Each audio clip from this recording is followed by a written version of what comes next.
Marcy, so for today's video, tara samahan nyo ako magluto ng creamy mango ice cream di luto na pang malakasan. Dahil maraming naghahanap ngayon ng ating creamy mango ice cream di, so ayan, maggagawa ulit tayo. This time, 2 batch yung lulutuin natin, pero isang lutuan lang yung gagawin natin. So bali, ito yung mga ingredients na kailangan natin sa paggawa ng creamy ice cream di.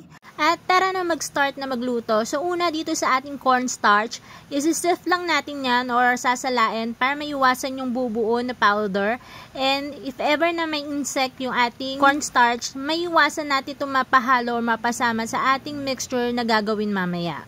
So this time, 2 batch yung lulutuin natin. Gagamit tayo ng 2.5 cups ng cornstarch at ganun din, sasalain natin yan lahat. So dahil 2 batch yung lulutuin natin, bali, pwede tayo makagawa ng 85 pieces to 95 pieces. Depende pa rin kung gaano yung kalaki yung gagawin nyo na size ng ating ice cream di at sa consistency or lapot ng pagkakaluto ng ating ice cream di.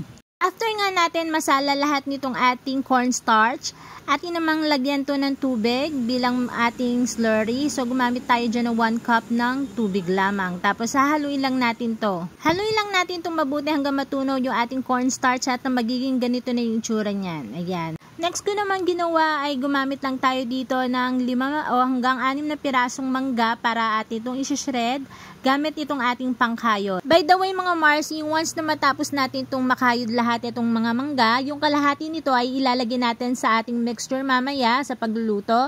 Tapos yung kalahati isa-set aside muna natin at ilalagay sa pagre-repack natin ng ating ice candy. Ngayon naman mag-start na tayo magluto at gagamit lang ako dito ng isang maliit na baso. So bali gagamit lang tayo ng 16 glass ng tubig. Ayan. So ito yung ginagamit ko na pangtakal ng tubig. Dito naman sa ating kaserola, pwede na tayo mag-start na maghalo na ating ibang mga ingredients. At nakikita nyo naman, ginagawa natin to na hindi pa bukas yung ating kalan. Una, inilagay ko na nga yung asukal, tapos sinunod ko na rin tong creme densada na 1 lata, tapos 1 lata na condensed milk. Next ko naman nilagay yung ating slurry o yung cornstarch na nilagyan natin ng tubig. Ayan.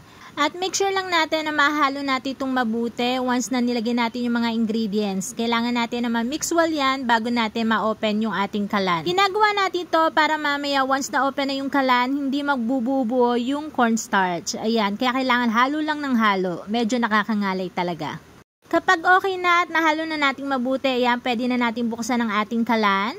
At i-continue pa rin yung paghahalo. Ayan. Bali, ang gagamitin nating apoy ay nasa medium heat lang, ma'am, para maiwasan ang pagkasunog ng ating mixture. Next naman sa punto na to, pwede na natin ilagay yung ating 2 cans ng evaporated milk. Tapos ay i-continue pa rin natin yung paghahalo para mag-well blend yung mga ingredients na nilagay natin sa ating mixture. Sunod ko namang ilalagay itong ating ripe mango. So, bali kalahatin lang yung ilalagay natin. Yung kalahati, isa-set aside muna natin para mamaya gagamitin natin sa pagre-repack ng ating ice candy. So, ito na nga yung ating sinet aside na mango. So, ilalagay ko muna to sa rep para malamig. Sunod ko namang nilagay ay ang mango condensed milk. So, bali 2 lata yung gagamitin natin dito. Kaya sobrang sarap ng ating mango ice cream dahil sobrang dami ng mga gatas na nilagay natin dito. At para mas maging colorful yung ating mixture, ayan, gumamit ako ng food coloring pero konting amount lang yung ilalagay natin para mag-add lang siya ng konting yellowish sa ating mixture. Sa punto na to ng aking paghahalo mga Marcy, nakakapa ko na mumuuna yung cornstarch sa ilalim kaya nag-decide ako na i-transfer itong ating niluluto sa ibang paglulutuan dahil medyo malapit na siya masunog. Buti na lang naamoy ko siya. At sa punto nga na ito ay na-transfer ko na yan na unang maluto yung nasa isang kaserola tapos itong nasa kawali. Kailangan ko pa ito pakuluan ng konti. Hintayin lumapot pa. Ayan. Kaya mix lang ako ng mix dito. At after nga ng ilang minutong paghahalo mga Marcy, finally nakaluto na nga tayo at nairepack na nga natin yung nasa kaserola. Tapos ito naman yung next natin na ire-repack, itong ating nasa kawali. Ayan. At after ng ilang minuto mga Marcy, ayan, finally nakatapos na rin tayo sa pagre-repack. Pwede na yan lagay sa rep. Hanggang dito na lang mga Marcy. At kung hindi ka pa nakapollow, please follow my page. Thank you for watching!